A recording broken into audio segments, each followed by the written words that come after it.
Jack and Sam were very close friends. They often argued over small things, but their friendship was strong and they never let fights break it. One day, they decided to travel together to find work and earn money.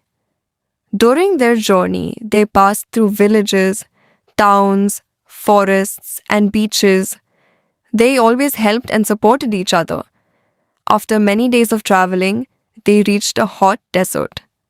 They had very little food and water left. Jack said, "We should save the food and water for later." But Sam replied, "No, I'm very thirsty. I need water now." They started arguing, and in anger, Jack slapped Sam. After that, they continued walking silently. After some time, Sam bent down and wrote on the sand, "My best friend slapped me." Eventually, they reached a beautiful oasis. They were very happy and enjoyed the cool water.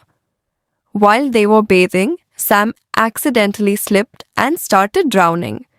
Jack quickly jumped in and saved him.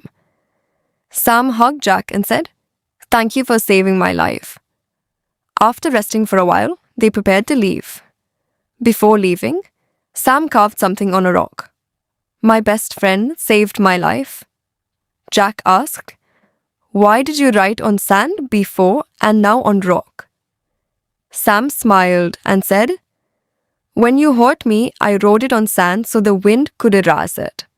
But when you did something good, I carved it on stone so it would stay forever." Moral of the story: forget the bad things and always remember the good things people do for you. Thanks for watching.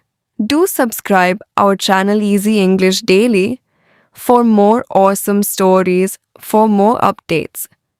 Click on the bell icon.